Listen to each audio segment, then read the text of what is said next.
Voy a empezar.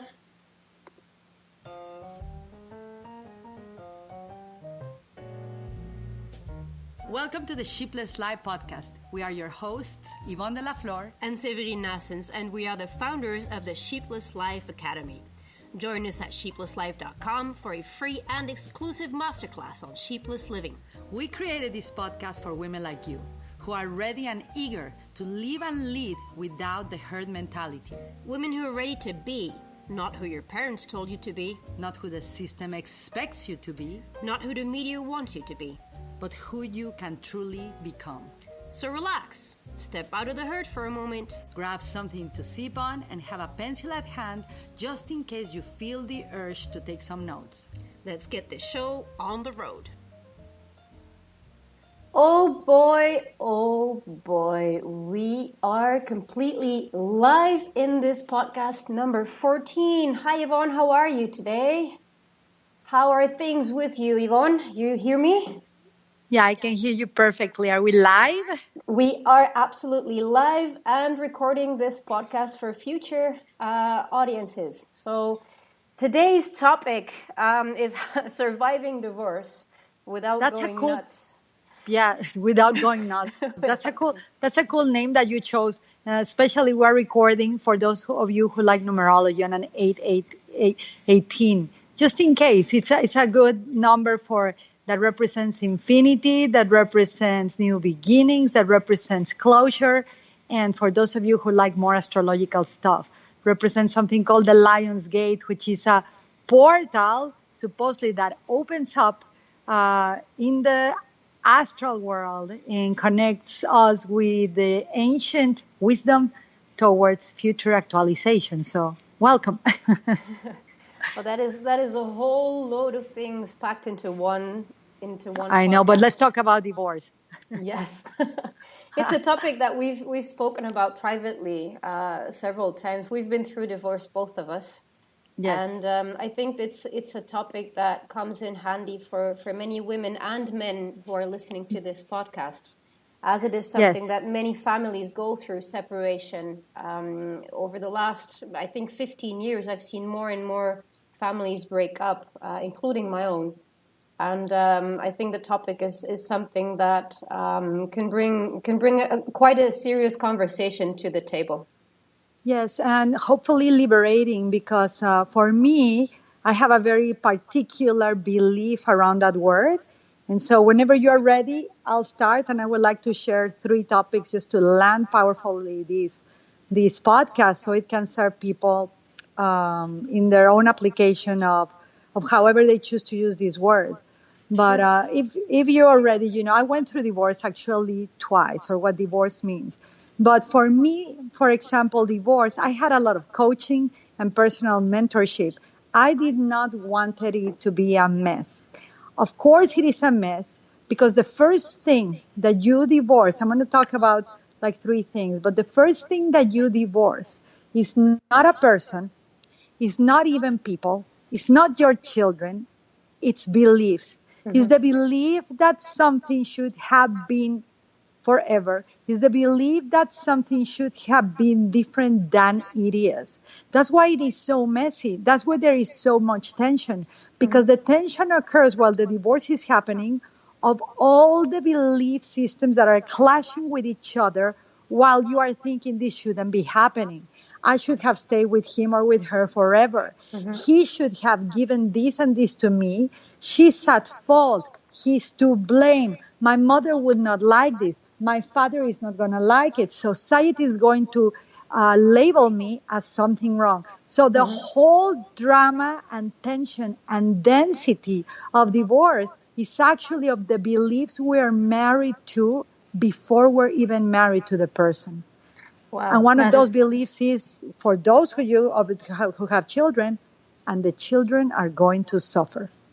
Oh yes, that is one of the main things that for me, as I went through my divorce, that is one of the things that kept me from divorcing. Is my child is going to suffer, but also what I noticed is as my marriage went on and we were becoming more unhappy and more separated, even though being together, we were living already, basically each of us was living his own life, that became a suffering more hard on the child than being apart is. Exactly, because, because now while you are divorcing and you are battling with the truth of who you are, the truth that is telling you it's time to move forward, there is time to evolve the relationship. There's no divorce, right? So this is going to bring me to the topic number 2. The separation is an illusion.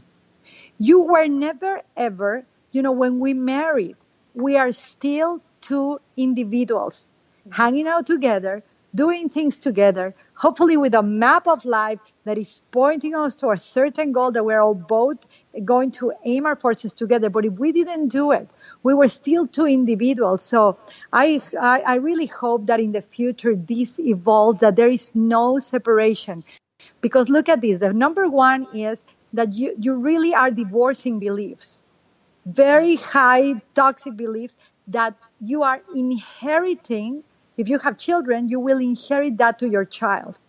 Because number 2, you are thinking this separation is going to hurt them.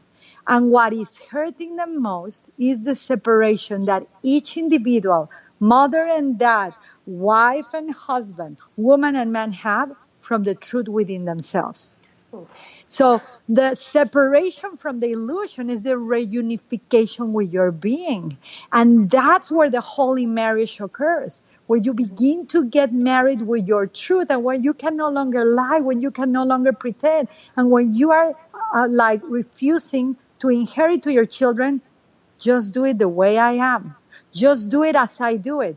Carry the burden that I'm inheriting you, and I'm doing this for you because I don't want you to suffer. Let me be miserable. Let me be so miserable. Blame your father. Blame your mother. Let me be so unhappy. And let me pretend that it's all okay. And please, obey my silent orders. Model after me, because we're doing this all for you. Heavy load. Yes. that is a truth bomb dropping at this very moment. And yes, I totally agree with you that the fact that sometimes, I mean, I will speak for myself. I can't speak for any one of the listeners or for you, but I did hold on to my marriage for my child's sake. And I think that was the biggest mistake ever, to hold on to marriage, to hold on to that belief or the illusion of a marriage for my child's sake. After getting through the divorce, and now that I know, and I have my child is growing up, and we have conversations about the topic, she said, "Well, Mom, it took you too long. You should have gotten out before." And then how on earth can I blame it on? It's like blaming it on the children. Oh, I'm in this misery for you. Yeah, you give them the burden of the things you don't want to acknowledge in yourself. And then we wonder why as adults we carry things like, I'm just like my mom, I'm just like my dad, but we actually inherited them to them. And so the third thing I would like to say, Sebe, is that divorce is not, what we're seeing. You said something very interesting. We're seeing more and more breakups. I want to invite people, whoever is listening to this podcast, to begin to be super mindful of the words. How we have inherited that breakup word as if it's terrible for the world. A break is taking a pause to go up.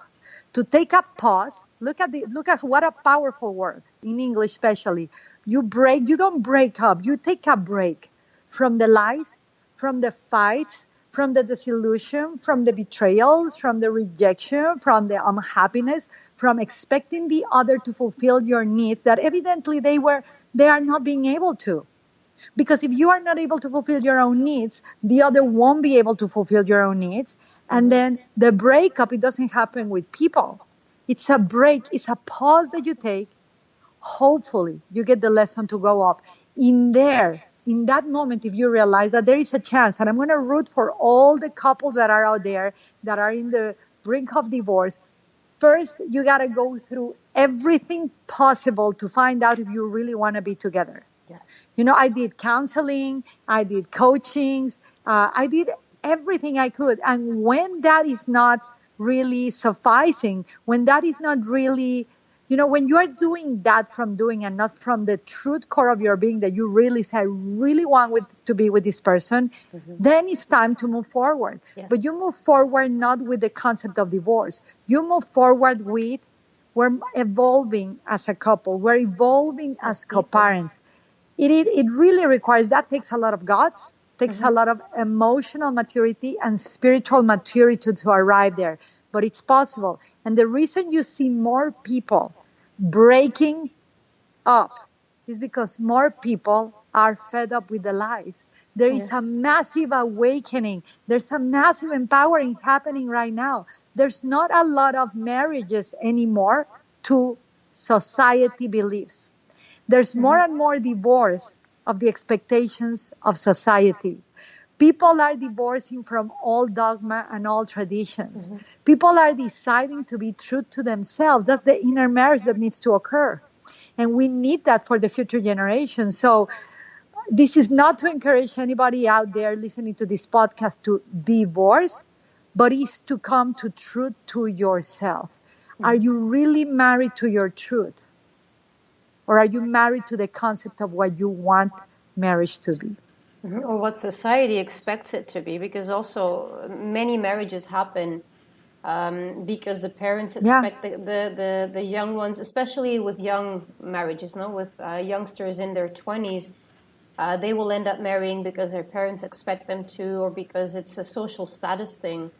And those marriages oftentimes end up in being like a prison for both people involved, because they can't be who they are meant to be within that marriage. And that is exactly, but it's still really sad. Right. But it's still a belief. You see, society is just a group of belief systems gathered together, or going to church together, or going to the same club together, or having the same type of financial agreements together, or joining the same mastermind. Whatever it is just a group of belief systems. But that expectation is not only for the youth. There's a lot of couples that are still in marriage, suffering. They don't want to be together, but they pretend that they want to be together because they are afraid what their parents will think, or they are afraid what their church will say, or they are afraid that they will be sent to hell if they divorce, because oh poor man, oh poor woman, or many people do not choose to go through whatever they need to go through because they don't want the label of they fail or they divorced, etc., etc. So this is, again, I want to emphasize that this is not to encourage divorce. This is for us to talk about our own personal experiences, and hopefully to invite a higher conversation in our ever-evolving community that literally frees us. I wanna leave people with three things that they help me a lot, not only in my divorces, but they help me a lot, Seve. Divorce is not only for marriage, and we were talking about this before addressing these points. But divorce, sometimes you divorce your beliefs, and for people, sometimes that's really hard. To divorce the belief of belonging to a church and suddenly they change churches. To divorce a belief that women should be only in the kitchen and suddenly women are working. To divorce the belief that men should give us everything for women and women shouldn't work. That's you divorce beliefs. You divorce sometimes from businesses that you were working. Sometimes you were part of a club and you get out and people won't like you. Or you divorce a person and the friends of the other won't like you anymore. So it is great to go to any completion, to any transition. You complete a friendship, you complete a business relationship. There's three things that help me a lot, and I would like to pass it on for people to implement them and apply them in any area of their life. Please do. Number one is to make the choice of whatever happens, I'm going to choose the path of elegance. That, Severine, helped me through my 2 divorces, helped me through every business challenge that has been, through any social media post that I do. It helps me to remember, do I want to be the one that retaliates, that is angry, or do I want to choose an elegant way of approaching this? I like That's that. number one. I just adore that concept of choosing elegance, because it makes you stand taller in the end for yourself, not for the others. But I think that's it. Amen. Amen. Let's add the amen here. Amen, sister. Yes, because you love yourself more. Yes. You like who you are more. And yes, you are going to feel like terrible sometimes, and people are not going to act like that, but you don't do that because of others. You do that because there's just the moral right to do that. It feels right to be elegant in your speech, in your words. You are not going to be perfect, but as long as you have that focus of becoming and focus of behaving and focus of choice, is really, for me, in any challenge of my life, has helped me rise above, not anyone else, but of myself. Then number 2, choose peace. Peace is not an antagonistic or a polarity of war. Peace means you are going to seek to nourish yourself. You're going to seek to meditate. You're going to seek, when the moment of reactivity may happen, or when others or yourself may be taking things personal, when you choose peace, you have like 80% of the race won. And the race is not against anyone else, it's again in you. You are building inner muscle, inner resilience, and self-reliance. Mm-hmm. So those were my choices, elegance, peace, and the third one was preparation. No matter what you go in life, prepare.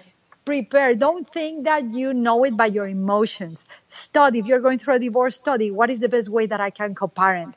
If you don't have a co-parent that is willing to co-parent with you, what is the best way that I can be a mother or a father for my children that I have primary custody of? Or if it's a divorce of a business, how can I be prepared? How can I seek for another job? What can I do now?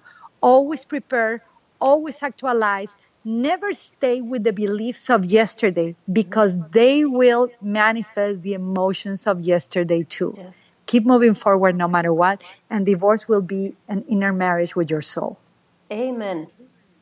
And I think we got the podcast for today, you guys. I think we do. I think we should have a second podcast on this topic, because there's so much to share, and there's so many things that we can challenges. Share. The challenges, and out of our own challenges through marriage and divorce, and how to deal with the other parent and the influence of the other parent on the children.